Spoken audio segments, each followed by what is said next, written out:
बिस्मिल्लाहिर्रहमानिर्रहीम अस्सलामु अलैकुम रहमतुल्लाह। शहबाज शरीफ के आने के बाद फौज को जो सबसे बड़ा चैलेंज है, सबसे बड़ा बहुत बड़ा चैलेंज है, वो ये कि पाकिस्तान की फ़ौज जो है या पाकिस्तान की जो इस्टेब्लिशमेंट है उसका जो साख है, उसका जो इमेज है, उसकी जो साख है मुसलसल वो ख़राब हो रही है। उसके अंदर जो है वो मसला आ रहा है और इमेज और साख जो है वो मुसलसल डाउन जा रही है। वो चाहे पाकिस्तान के अंदर हो, इंटरनेशनल लेवल के ऊपर हो, जहाँ जहाँ भी ये पाकिस्तान की फ़ौज इससे पहले बड़ी ज़बरदस्त इमेज रखती थी, साख रखती थी और बड़ी ज़बरदस्त तरीके से पहचानी जाती थी, वहाँ वहाँ जो है अब बहुत बड़ा मसला बन गया, तो चैलेंज बन गया और प्रॉब्लम बन गई है कि किस तरह से आखिरकार इसको सॉर्ट आउट किया जाए। यह सबसे बड़ा चैलेंज बना हुआ है इमरान खान के जाने के बाद। इमरान खान के दौर में कभी भी इस तरह से नहीं हुआ और इमरान खान ने बड़े ज़बरदस्त अंदाज से, क्योंकि ये नॉर्मली जो पाकिस्तान की फ़ौज के ऊपर हमला किया जाता है ये उन दिनों में नून लीग वाले करते थे बहुत ज़्यादा, शरीफ ख़ानदान, जरदारी ख़ानदान। कभी आपको पता ही है कि नवाज़ शरीफ जो है वो कभी कैंपेन चलाता था कि मुझे क्यों निकाला, फिर जनरल बाजवा के ऊपर, DGISI के ऊपर हमला कर देना कि इन लोगों ने मुझे साजिश करके निकाला, मुझे क्यों निकाला, फिर उसके ऊपर ये जुमला, फिर इंटरनेशनली मोदी की जानिब से, इसराइल की जानिब से और इस तरह की जो आलमी ताकतें हैं जो कि पाकिस्तान के दुश्मन रियासतें हैं, उनकी जानिब से पाकिस्तान के ऊपर हमले किए जाते थे और इमरान खान बड़े ही ज़बरदस्त अंदाज से सबका मुकाबला भी करता था, तगड़ा जवाब भी देता था और उनको काउंटर भी करता था।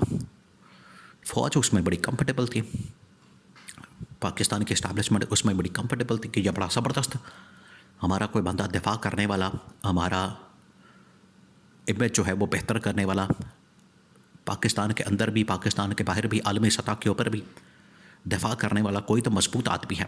तो जब से इमरान खान गया अब इसकी कमी महसूस होती है। बड़ी अहम तरीन मीटिंग हुई है, असल में हुई है मीटिंग।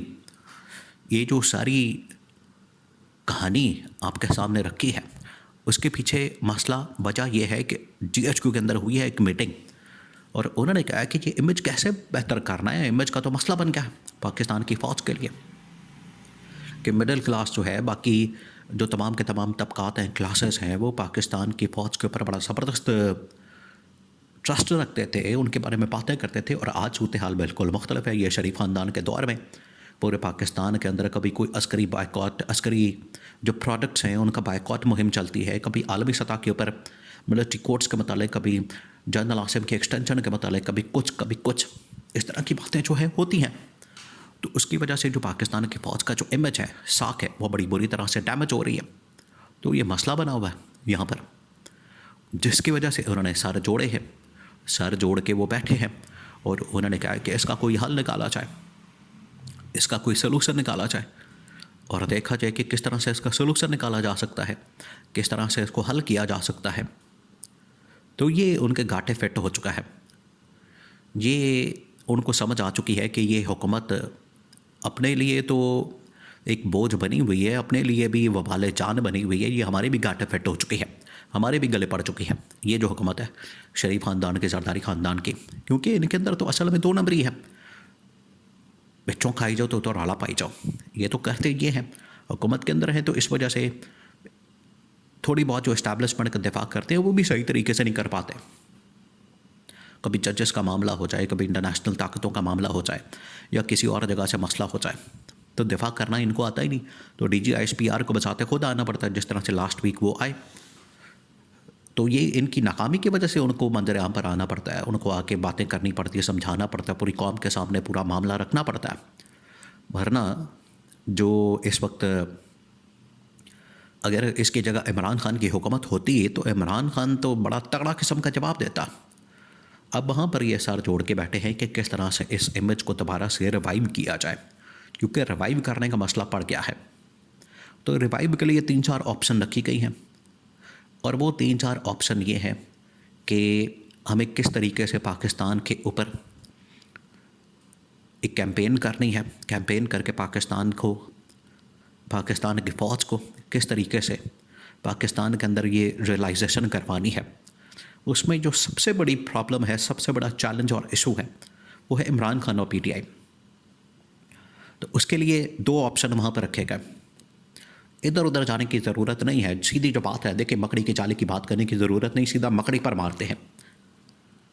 उधर से ये ऑप्शन आई कि ये जो पीटीआई और इमरान खान वाले हैं, इनका जो सोशल मीडिया या इनका जो इस वक्त पूरा का पूरा एक प्लेटफॉर्म है, वो इतना ताकतवर है, इतना मजबूत है, और उसको आवाम की इतनी तायद और सपोर्ट और हिमायत हासिल है कि इससे इनकार नहीं किया जा सकता।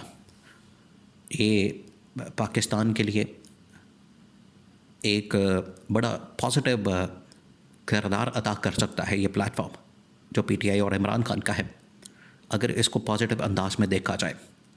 लेकिन अगर ये नेगेटिव हो जाएगा तो उल्टा इम्पैक्ट आएगा।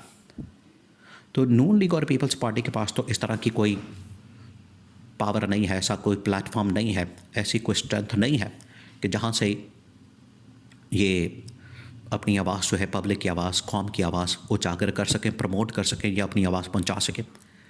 लेकिन पीटीआई के पास ये प्लेटफॉर्म मौजूद है, तो क्यों ना उसको इस्तेमाल किया जाए।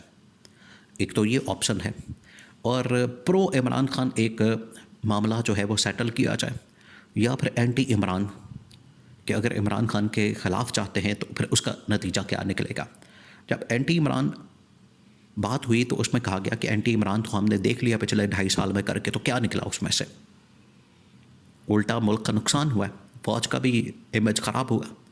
तो एक प्रो इमरान खान कैंपेन करने की ज़रूरत है, और हमें ये मामलात बंद करने की ज़रूरत है, और इमरान खान को सियासी तौर पर नून लीग और पीपल्स पार्टी के आमने सामने खड़ा कर देना चाहिए, बजाय कि हम इमरान खान का मुकाबला करें।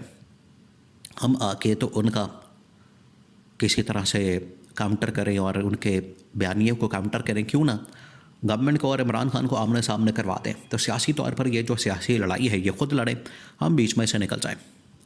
तो ये करने की ज़रूरत है। देखिए, ये जो DGISPR ने आके फ़ौज ने अपनी जो सारी कहानी बयान की है, सारे इल्ज़ामात पीटीआई के ऊपर डाल दिए हैं, ये फ़ौज के अपने इमेज का मसला बन जाता है।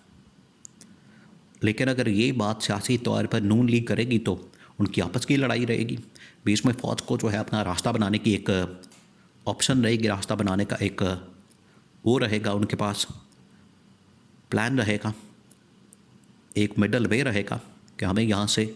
लेकिन अगर आप फ़ौज बसाते खुद एक फरीक बन जाएगी, एक पार्टी बन जाएगी, तो दरमियानी रास्ता अपनाना बड़ा मुश्किल हो जाएगा। तो इस वजह से इमरान खान की हिमायत और सपोर्ट का सोचा गया कि क्यों ना इस हवाले से इमरान खान की जो सबसे ज़्यादा तगड़ी एक स्ट्रेंथ है उसको इस्तेमाल किया जाए अपने हाथ में। और नून लीग और पीपल्स पार्टी तो किसी जोगे है नहीं, तो इनके प्लेटफॉर्म को ज़रूरत भी नहीं।